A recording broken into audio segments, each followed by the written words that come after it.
கடவுள் படைத்து கொடுத்த பூமி இது. கடவுள் படைத்து கொடுத்த அந்த பூமியை அதை நாம் ஒழுங்காக வைக்க வேண்டும், அதை நாம் கெடுத்து விடக்கூடாது என்ற எப்பவுமே ஒரு சிந்தை உள்ளது. முதலாவது குப்பையை குறித்து நமக்கு ஒரு சிந்தை உண்டாயிருக்கட்டும். வெளியில இன்னைக்கு ஆங்காங்கே கிடக்கிற குப்பைகளை பார்த்து எளிமையா சொல்லிடுறோம், அதெல்லாம் குப்பையா கிடக்குது, என்ன இப்படி இருக்குன்னு சொல்லி. ஆனா நான் சொல்லுவேன், குப்பை இங்க கிடக்குது. தமிழ்நாட்டில் ஒரு பழமொழி சொல்லுவாங்க, திருடனா பார்த்து திருந்தாவிட்டால் திருட்டை ஒழிக்க முடியாதுன்னு சொல்லி. அதே மாதிரி குப்பை போடுகிறவர்களா பார்த்து திருந்தாவிட்டால் இந்த குப்பையை ஒரு நாள் ஒழிக்க முடியாது. ஏன்னா நம்முடைய மிகப்பெரிய எதிரி குப்பை தான்.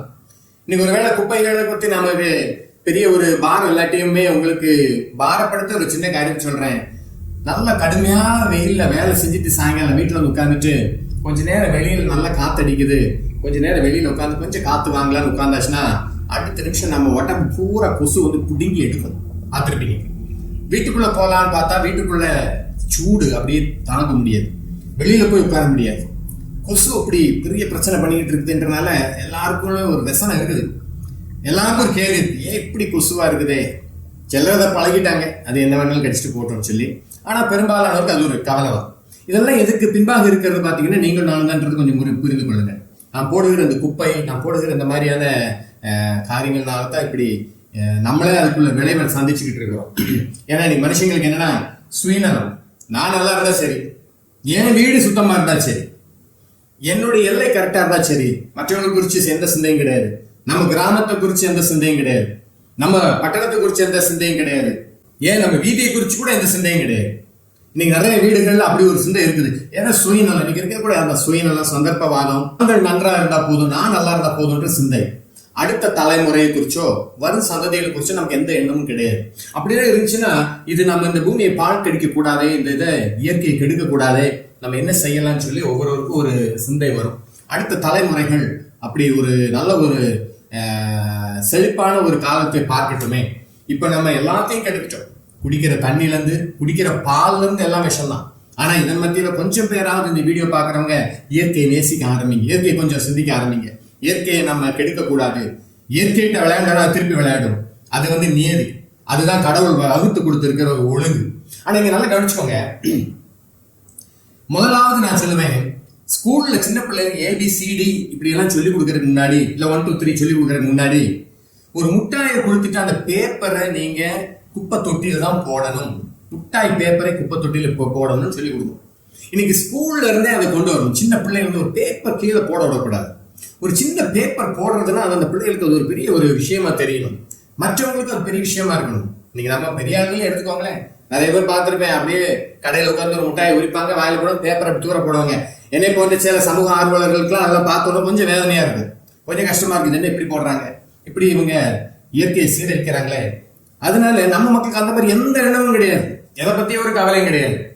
ஊர் வரவேற்கிறன்னு போர்டு இருந்தா அந்த போர்டை சுத்தி குப்பையை அப்படி குமிச்சு வச்சிருப்பாங்க, அப்படியே நாற்றம் எடுத்து கிடக்கும். இறைச்சி கழிவுகள் எல்லாத்தையும் தூக்கி போட்டிருப்பாங்க, மனசாட்சி இல்லாம. ஊர் வரவேற்கும். ஊர்ல பஸ்லயோ கார்லயோ ட்ரெயின்லயோ தூங்கிட்டு வந்தா ஒரு கெட்ட துர்நாற்றம் வீசுதுன்னா அர்த்தம் என்னன்னா ஒரு ஊர் வரப்போகுதுன்னு அர்த்தம்.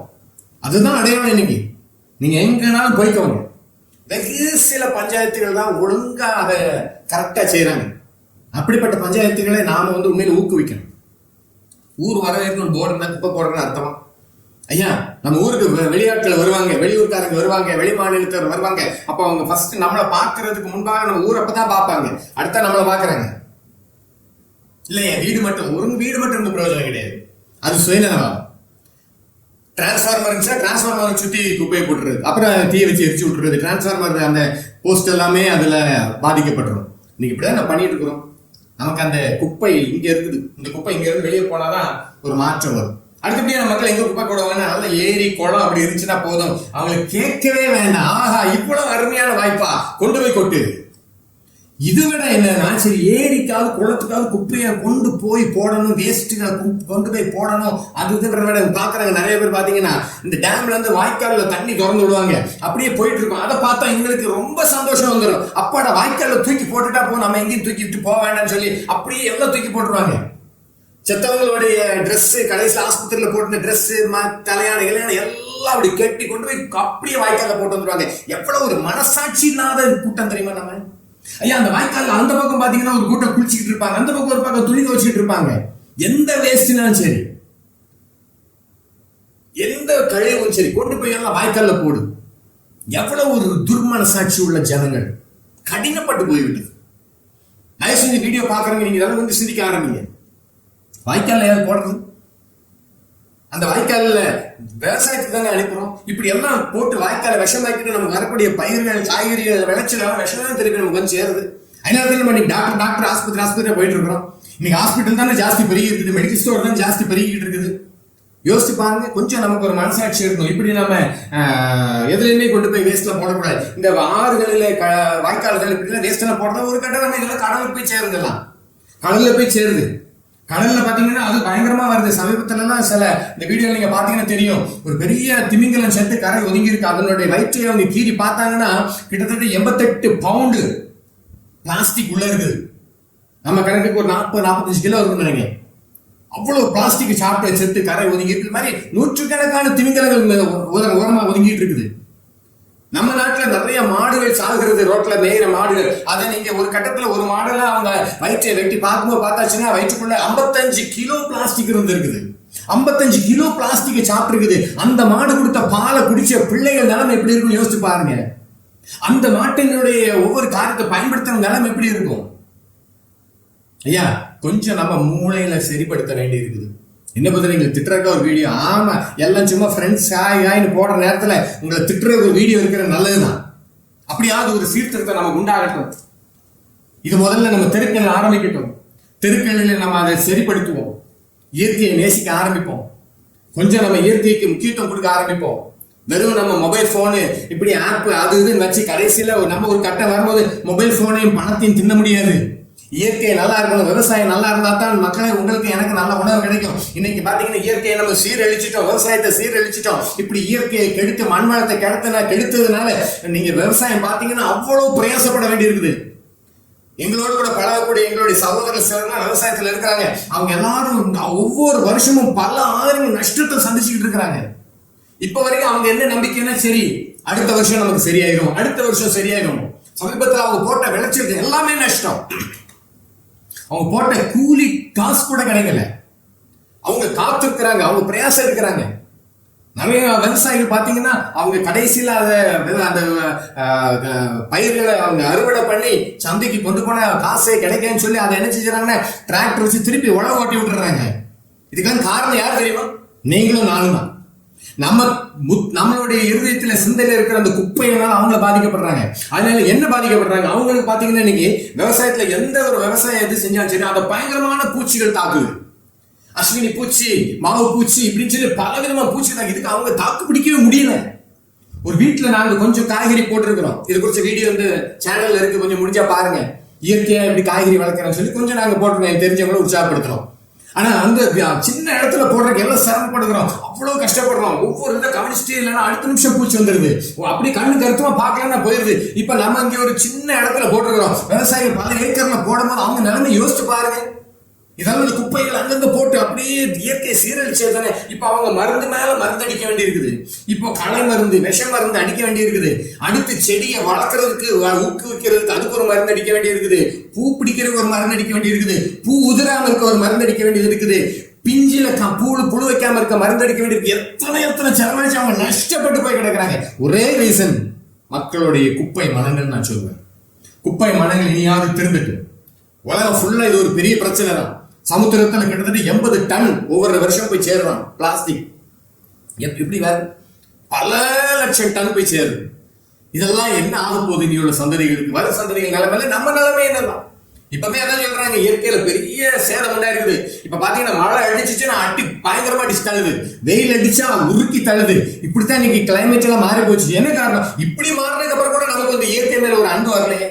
இவ்வளவு வெயில் அடிச்சு கொளுத்துனா கூட நமக்கு என்ன, ஒரு மொபைல் போன்ல உட்காந்து கொஞ்சம் நேரம் வெத்தியா பார்த்துட்டு இருந்தா போதும். வேற என்ன உங்களுக்கு கவலை? மழை அடிச்சா என்ன, வெயில் அடிச்சா என்ன, குளிர் அடிச்சா என்ன, வெள்ளம் வந்தா என்ன? வெள்ளத்துல தண்ணியில அடிச்சுட்டு போனா கூட மொபைல்ல எதாவது பார்த்துட்டு தான் இருக்க போறாங்க. கொஞ்சம் பேர் தண்ணியில் அடிச்சுட்டு போக கூட அவனுக்கு தெரிய போறது, அப்படிதான் முங்கி கிடக்குறாங்க. ஏன் மரத்தை வைப்போன்ற சிந்தை இல்லையே? மரங்களை வெட்டாம நக்கி கூட வேண்டாம், இருக்கிற மரத்தை வெட்டாம இருந்தாலே போறமே எவ்வளவு பெரிய விஷயமா இருக்கும். நம்ம வீதிகள்ல எங்கேயா லைன் போகாத இடம் இருக்குன்னா அடுத்த நிமிஷம் பிளான் போடுங்க, அழகா அங்க மரங்களை வச்சு விட்டுறலாமே. ரொம்ப பெருசா வளர்ற மரம் இருக்காம ரொம்ப உங்களுக்கு சின்ன சின்ன அளவுல வளரக்கூடிய அநேக மரங்கள் இருக்குது. இன்னைக்கு ஒவ்வொரு நர்சரியில விற்கிறாங்க, கவர்மெண்ட்ல விற்குது. அங்க போய் நீங்க வாங்கிட்டு வரலாமே. அழகாக வீதிகளில் நீங்க வச்சு கொஞ்சம் வளர்த்து விட்டீங்கன்னா போதுமே, கொஞ்சம் பெருசா ஒரு 5-6 அடி வந்துச்சுன்னா அதுக்கப்புறம் மேல போக ஆரம்பிச்சிருமே. அப்படி கொஞ்சம் சிந்தை வரட்டுமே, மர பயன்பாட்டை கொஞ்சம் குறைப்பவே. உங்க வீடுகள் எல்லாம் முன்னாடி பாத்தீங்கன்னா கதவுகள்லாம் இரும்புல அழகா செஞ்சு கொடுக்குறாங்க. இப்ப கதவை உடன் கதவை விட சூப்பரா செஞ்சு கொடுக்குறாங்க. அதை விட 2-3 மடங்கு ஸ்ட்ராங்கா செஞ்சு கொடுக்குறாங்க. இந்த வீடியோல பாருங்க, சில கதவுகள் நான் காட்டி தான் இருக்கிறேன். அப்படி நீங்க ஒரு மெயின் டோர்ல நல்லா நீங்க வெறும் இரும்புல போட்டாலே போதுமே, நிறைய மரங்கள் தப்பிச்சிருமே. இப்படி எது இதெல்லாம் நம்ம மரங்களை பயன்படுத்துறதை குறைக்கலாம்னு சொல்லி கொஞ்சம் பிளான் போடுங்க. இயற்கையை அழிக்காதீங்க. இயற்கையை அழிச்சா இயற்கை ஒரு நாள் உங்களை என்னைய அழிக்கிறதுக்கு அது ரெடியா இருக்குது. அதை கவனிங்க. நீங்க அதை ரொம்ப யோசிங்க. வெறும் பணத்தையே பார்த்துட்டு ஓடுனதெல்லாம் போதும். பணம் பணம் பணம் பணம் கடைசியில் ஒரு நாள் நமக்கு இயற்கை அழிவு வரும்போது பணத்தை வச்சு ஒன்றும் செய்ய முடியாது. இந்த இப்போ கொரோனான்னு சொல்லி எல்லா இடமும் படுத்தாங்க. பணத்தை வச்சு என்ன செய்ய முடிஞ்சுச்சு? சாப்பாடு கூட முடியாம இருந்தாங்க, சாப்பிட கூட வழி இல்லாம இருந்தாங்க. பணம் நிறைய இருந்துச்சு. என்ன செய்ய? பணம் ஓடாதீங்க. கொஞ்சம் இயற்கையை பார்க்க ஆரம்பிங்க. விவசாயத்தை கொஞ்சம் சிந்திக்க ஆரம்பிங்க. விவசாயிகளை குறித்து கொஞ்சம் யோசிக்க ஆரம்பிங்க.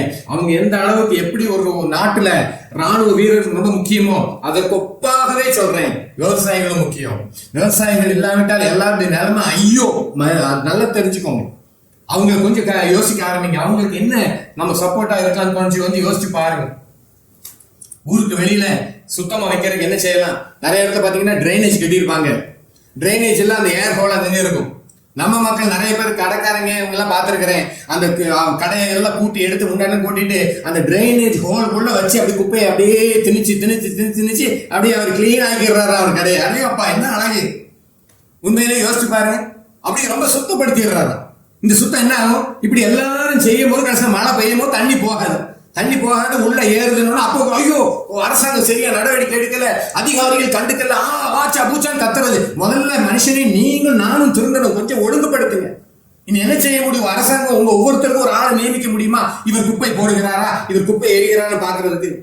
கொஞ்சம் நம்மளா பார்த்து திருந்தணுன்ற மாதிரி குப்பை போடுகிற நாம் கொஞ்சம் யோசிப்போம். அடுத்து அது என்ன செய்யும்? அந்த அண்டர் கிரவுண்ட் வாட்டர் போய் எங்க போய் சேரும்? அது எங்க போய் லாக் ஆகி நிற்கும்? எப்படி தண்ணி வெளியேறும்? இதெல்லாம் கொஞ்சம் யோசிங்க. இன்னைக்கு எங்களுக்கு எல்லா பட்டணமும் மழை பெஞ்சோடனே தண்ணி வருது. உடனே நம்ம ஐயோ அரசாங்கம் அதை செய்யல, அதிகாரிகளால் செய்யலன்னு சொல்ல தயவு செஞ்சு அவங்களெல்லாம் சொல்லக்கூடாது.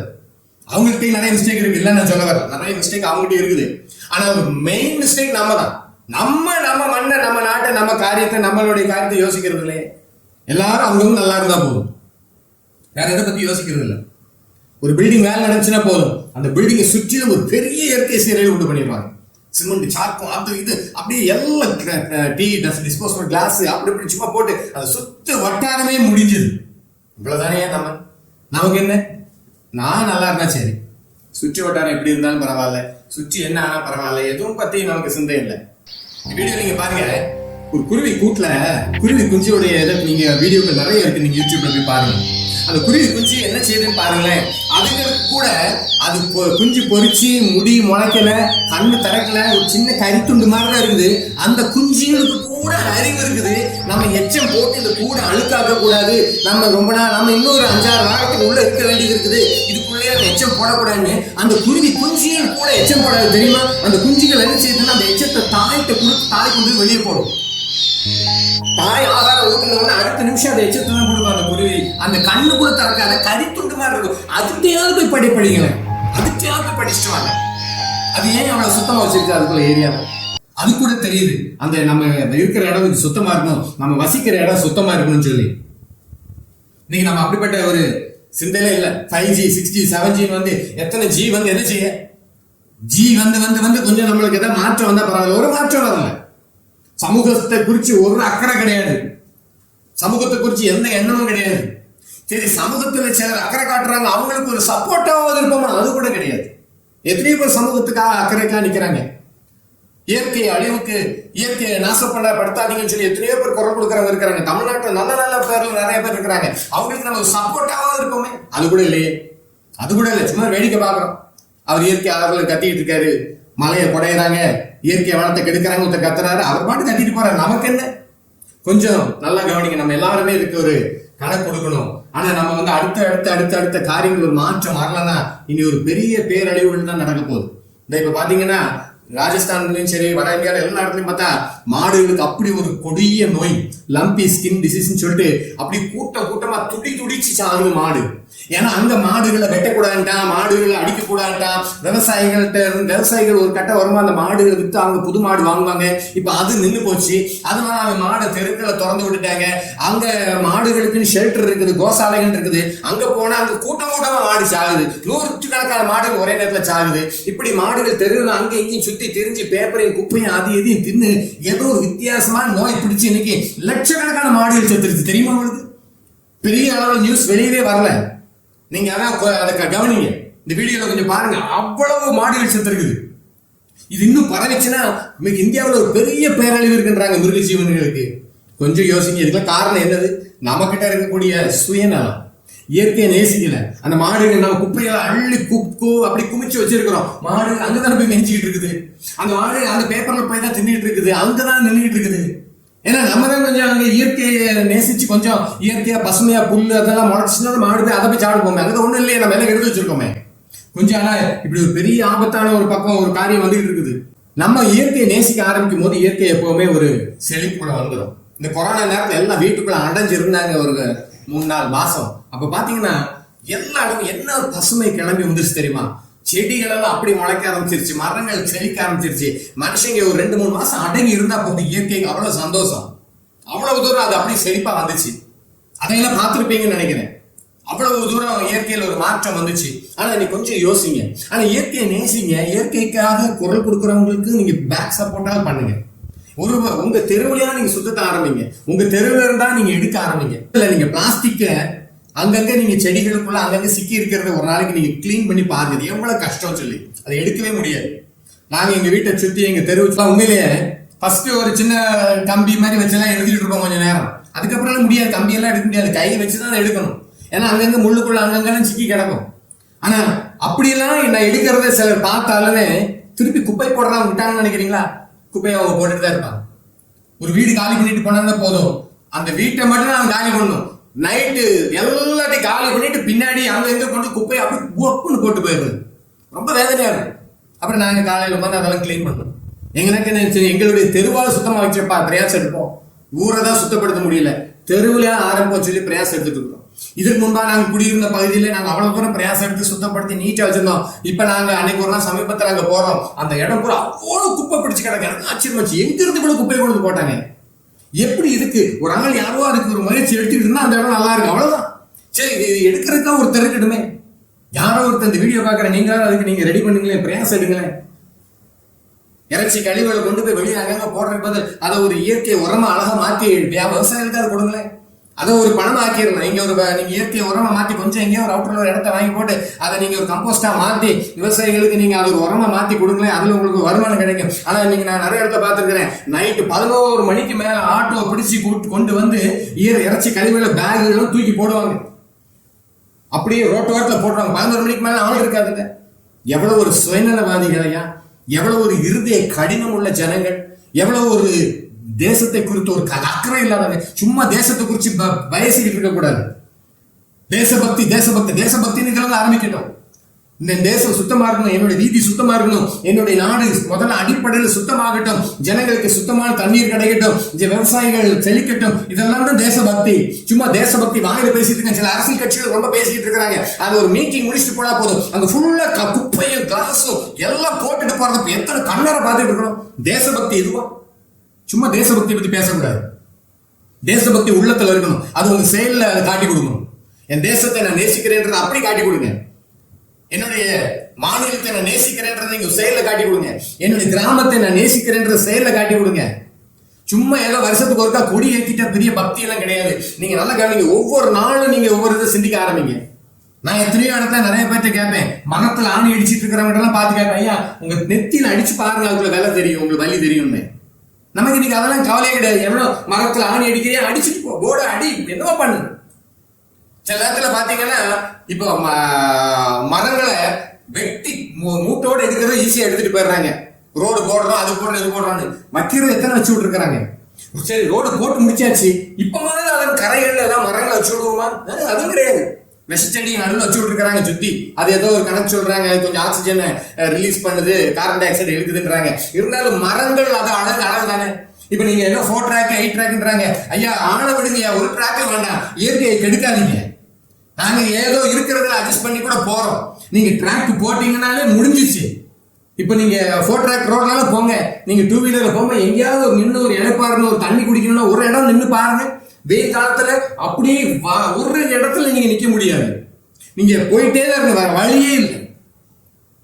முதல்ல அப்படி போகும்போது எங்கேயோ ஒரு மரம் நிலம் இருந்துச்சா அங்க ஒரு 10 நிமிஷம் நிப்பாட்டி தண்ணியெல்லாம் குடிச்சிட்டு மூஞ்செல்லாம் ஃப்ரெஷ் பண்ணிட்டு போகலாம். இப்ப அதுக்கெல்லாம் வாய்ப்பே இல்லை.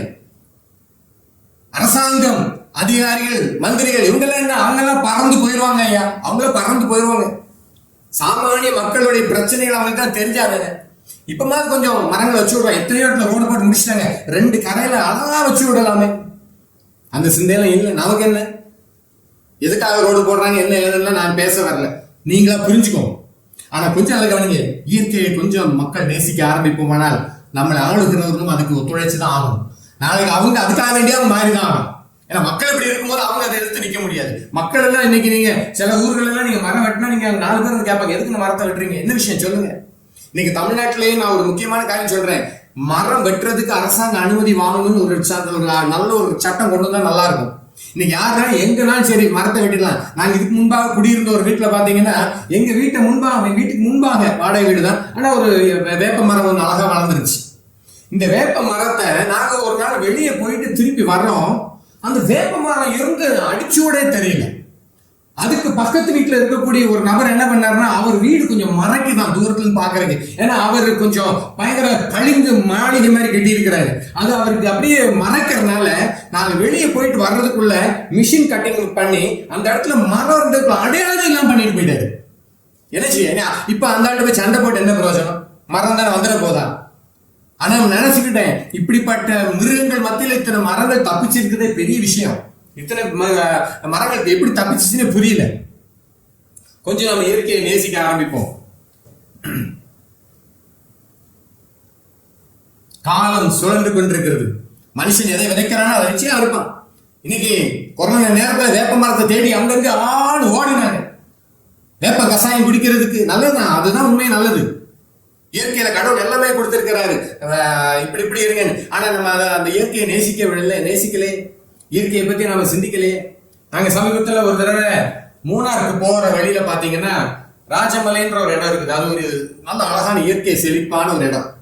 அங்க ஒரு பஸ் நின்று சாப்பிட்டுக்கிட்டு கிளம்புறாங்க.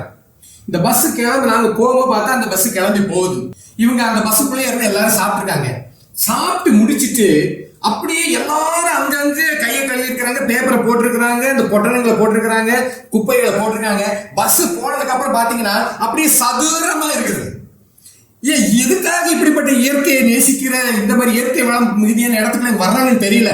தயவு செய்து உங்களுக்கு ஒரு கேட்கிறேன், குப்பை மணங்களோடு இந்த மாதிரி இடங்கள் தயவு செய்து போகாதீங்க.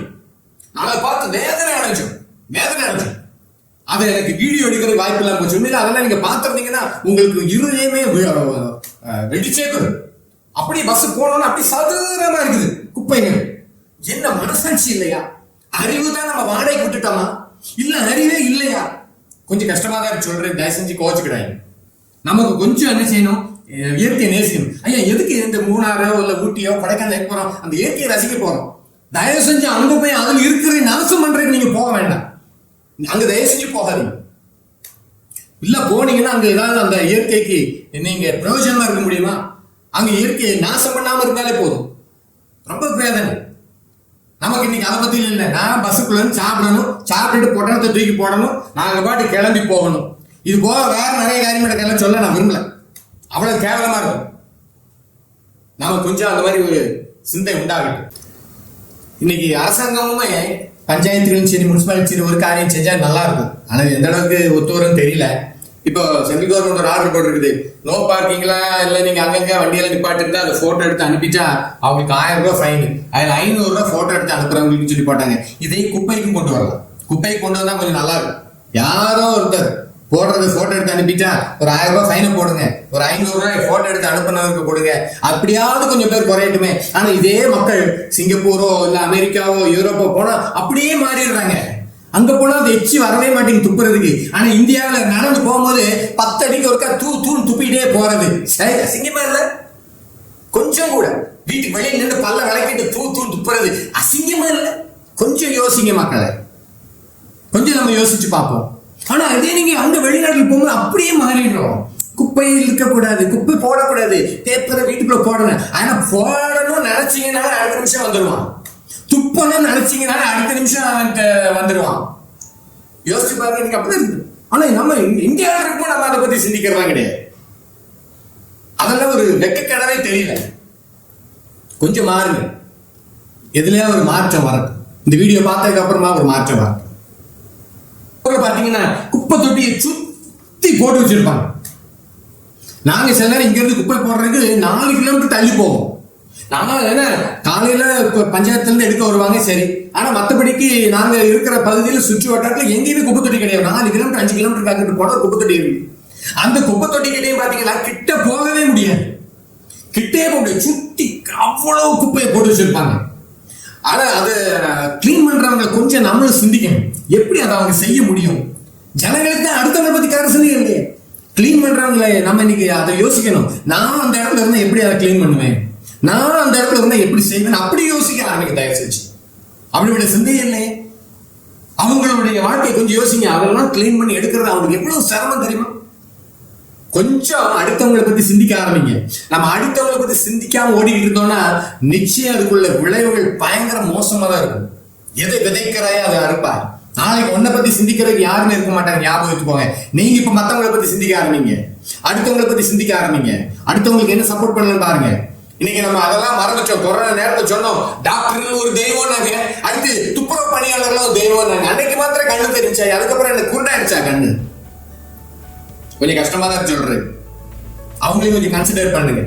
அவங்களுக்கு எவ்வளவு சிரமம். அதாவது கொஞ்சம் நம்ம மக்கள் ஏதோ அப்படி என்ன பறந்து போறோம், எங்க பறக்குறீங்க சொல்லுங்க. இந்த ஒரு கொரோனா 2 வருஷத்துல உங்க பறக்கிறதெல்லாம் நிப்பாட்டிடுச்சு. இனி அடுத்து என்னென்ன வரப்போகுதுன்னு தெரியல. ஆனா இதுக்கடையிலாவது நம்ம கொஞ்சம் திருந்துனா நல்லா இருக்கும். இந்த வீடியோ பாக்குற நீங்க ஒரு சிலர் நீங்க இப்ப யோசிச்சு பாருங்க, நம்முடைய சிந்தையில என்ன இருக்குது? நம்ம மனங்கள் குப்பை மனங்களா இருக்குதா? நீங்க நிறைய இடத்துல இந்த வீடியோ நீங்க பாத்தீங்கன்னா தெரியும். மெத்தைகளை எப்படி போட்டிருக்காங்க பாத்தீங்கன்னா, போட்டோ வரல. இவங்க எங்க குடியிருப்பு பகுதியில பக்கத்துல போட்டிருக்காங்க. அப்படியே மெத்தைகளெல்லாம் கொண்டு போடுறாங்க. எப்படி இதுல போட்டுரு ஒரு ராத்திரி 11 மணிக்கு மேல போட்டா ரொம்ப சாமர்த்தியம் தான், பயங்கர சாமர்த்தியம் தான். நீங்க என்ன பண்ற நாளைக்கு யாருக்கு அவ்வளவு வேதனையா இருக்கு. இப்படியா பண்றது? மெத்தை நாய் இப்படி கொண்டு கண்டமான போட்டுட்டு போயிடுறாங்களே. கொஞ்சம் கூட ஒரு யோசனை கெட்ட ஜனமா இருக்கிறாங்களே. மாஸ்க் அங்க புகிச்சு கிடக்குது. எத்தனை இடத்துல தெரியுமா? இன்னைக்கு மாஸ்க்னால ஒரு பெரிய ஒரு அழிவு வரப்போகுது. எப்படி கொரோனா வச்சு ஒரு அழிவு வச்சோம், மாஸ்க் வச்சு ஒரு பெரிய அழிவு இருக்கு. சமுத்திரத்துல டன் கணக்கில் மாஸ்க் சேர்ந்துருக்கலாம். இன்னைக்கு குடியிருப்பு பகுதியில் நடந்து பாருங்க, 2 சைடுல அவ்வளவு மாஸ்க் இருக்குது. ஆஸ்பத்திரி பகுதிக்கு போய் பாருங்க, ஆஸ்பத்திரிகளை சுத்தி மாஸ்க் தான். பெரிய கஷ்டம். கொஞ்சம் மக்கள் நாம பார்த்து நம்ம தேசம் என் தேசம் என் வீடு நீங்க நினைக்கிறீங்களா? தேசத்தை வீடா நினைங்க. என் வீடு சுத்தமா இருக்குன்னு நினைங்க, என் தெரு சுத்தமா இருக்குன்னு நினைங்க. இயற்கையை நான் நேசிக்க ஆரம்பிக்கணும். விவசாயிகளுக்கு நான் ஆதரவா இருக்கணும். இயற்கையில கொஞ்சம் ஒரு ஆர்வம் காட்டுங்க. உங்க வீதியில ஒரு 4-5 பசங்க சேர்ந்து ஏதோ ஒரு வாரத்துல மாசத்துல ஒருக்கா ஒரு வீதிக்காக டைம் ஸ்பெண்ட் பண்ணுங்க. உங்க வீதியில ஏதாவது செய்ய முடியுமான்னு பாருங்க. ஒரு கிரிக்கெட் டீம் ஃபார்ம் பண்ணிருக்கீங்களே, அந்த கிரிக்கெட் டீம் மாசத்துல ஒருக்கா ஒரு சமூக ஆர்வலர் டீமாக மாறட்டுமே, ஒரு இயற்கை ஆர்வலர் டீமாக மாறட்டுமே. நீங்க அப்படி ஒரு சின்ன குழுவா ஏற்படுத்தி நீங்க உங்களால முடிஞ்சளவு செய்யுங்க. நாங்க எங்க வீதியை முடிஞ்ச அளவு சுத்தப்படுத்தி வச்சிருக்கிறோம். நாங்க எந்த அளவுக்கு பிரயாசம் எடுத்து அதை கிளீன் பண்ணி வச்சிருக்கிறோம். ஆனா இது ஒவ்வொரு இடங்களையும் செய்ய ஆரம்பிச்சுட்டா நம்ம அப்படி செஞ்சாலே போதும். ஒவ்வொரு வீதியில ஒருத்தர் ரெடியான போதும். இந்த வீடியோ தயவு செஞ்சு நீங்க பாருங்க. இந்த வீடியோ பார்த்து நீங்க உங்களுக்கு தெரிந்தவங்க உங்க நண்பருக்கு தயவு செஞ்சு வீடியோ ஷேர் பண்ணுங்க. யாரோ ஒரு சிலர் மாறினா போதும், இந்த தேசத்துல ஒரு மாற்றம் வந்துடும். நன்றி, வணக்கம்.